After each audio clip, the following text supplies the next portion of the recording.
Bab 2. Ambang kematian. Keheningan itu berat. Bukan keheningan kosong, melainkan sesuatu yang menekan. Seolah ruang itu sendiri sedang mengamati Reno. Ia tidak memiliki tubuh, namun ia merasakan keberadaannya, kesadaran yang melayang di tengah kehampaan tanpa ujung. Di hadapannya, sesuatu perlahan terbentuk. Bukan cahaya. Bukan bayangan. Lebih tepatnya, konsep.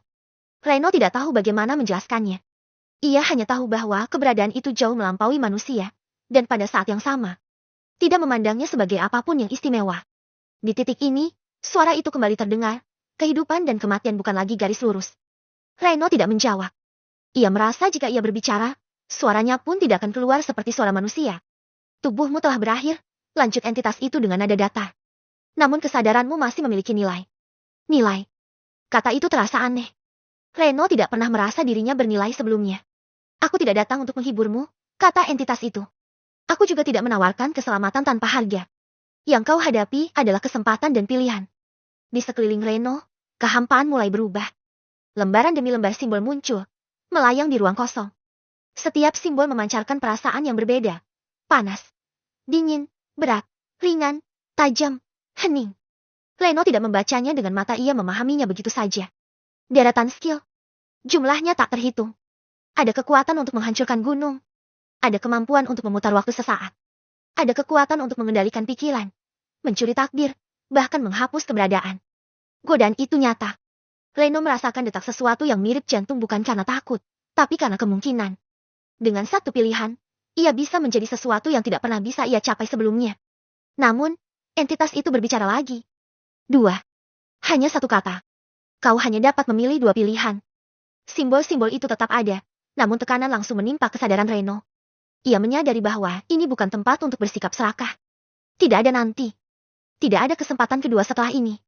Ia mengingat hidupnya. Ia bukan orang yang gagal karena kurang kekuatan. Ia gagal karena tidak pernah melihat dunia dengan jelas dan karena ia tidak pernah punya cara untuk mengubah apapun, bahkan saat ia melihat ketidakadilan di depannya. Pandangan Reno tertuju pada satu simbol yang terasa berbeda. Saat ia mendekat, dunia seolah terbuka. Ia melihat angka, struktur, hubungan sebab akibat. Bukan hanya makhluk hidup, tapi benda mati. Aliran, retakan halus yang tak terlihat oleh manusia biasa. Wandering Eye. Sebuah kemampuan penglihatan pasif. Tidak memberi kekuatan fisik. Tidak menjanjikan kemenangan instan. Namun, ia memperlihatkan kebenaran. Reno tidak ragu lama. Ia kemudian melihat simbol lain. Berbeda dari yang pertama, simbol ini terasa berat. Seolah menahan banyak hal yang bertabrakan dan dipaksa menyatu. Reno merasakan bahaya penggunaan yang salah bisa menghancurkan dirinya sendiri. Namun di dalamnya, ada potensi tanpa batas. Sintesis. Kemampuan untuk menggabungkan materi, energi, konsep dengan satu batas mutlak. Pengguna harus sanggup membayar harganya. Reno terdiam. Ini bukan kekuatan yang aman. Bukan kekuatan untuk orang yang ragu. Namun untuk pertama kalinya, ia tidak memilih berdasarkan ketakutan. Aku memilih ini, katanya pelan. Meski ia tidak tahu kepada siapa ia berbicara. Keheningan kembali turun. Beberapa simbol lain menghilang, seolah tak pernah ada. 2 simbol yang dipilih Reno tetap melayang, kini lebih jelas, lebih nyata. Pilihanmu telah dicatat, kata entitas itu. Namun dengarkan baik-baik, Reno. Tekanan berat turun. Kekuatan ini tidak diciptakan untuk melindungimu. Reno merasakan sesuatu seperti tatapan bukan dari mata, melainkan dari hukum yang tak terlihat.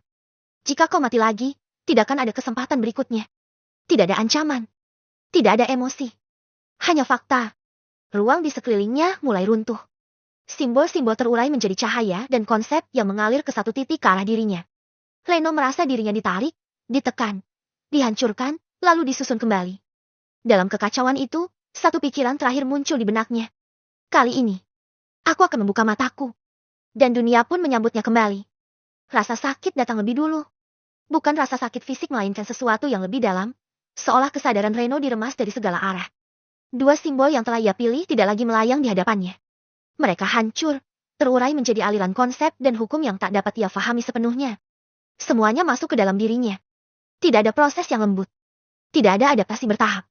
Reno merasa pikirannya dibuka paksa, dipenuhi informasi yang tidak ia minta, namun tidak bisa ia tolak. Penglihatan, struktur, hubungan sebab dan akibat. Dan sesuatu yang lain dorongan untuk menggabungkan, untuk menyatukan hal-hal yang seharusnya tidak pernah bertemu. Kesadarannya hampir pecah. Tenang. Suara entitas itu terdengar lagi. Untuk pertama kalinya, nada suaranya terdengar lebih dekat. Jika kesadaranmu runtuh di sini, kontrak akan gagal.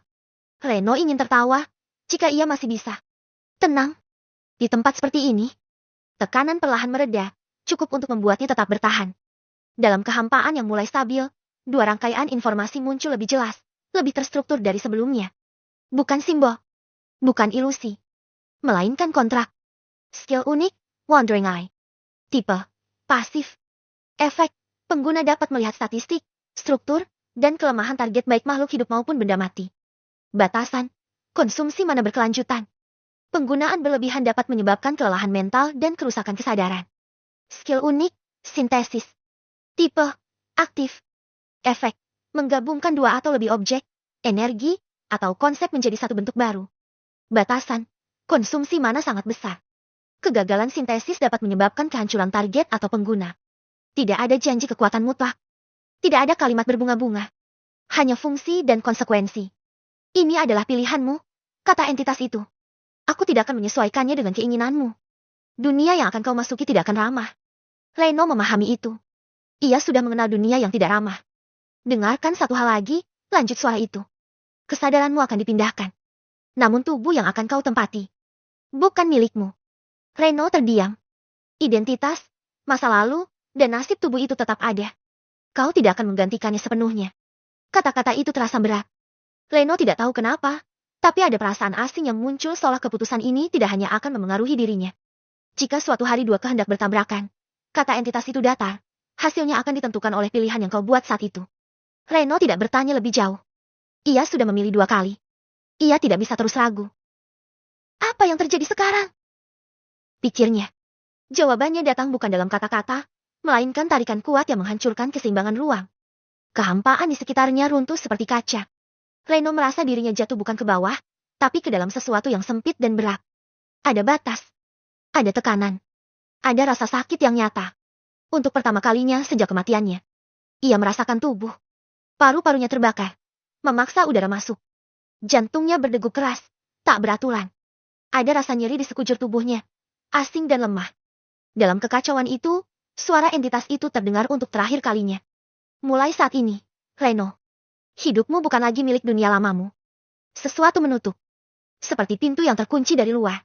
Kesadaran Reno tenggelam dalam gelap bukan kegelapan tanpa akhir. Melainkan gelap sebelum fajar. Dan di ambang itu, satu kenyataan tertanam kuat di benaknya. Ia tidak sedang diberi hadiah. Ia sedang diuji. Bab 3.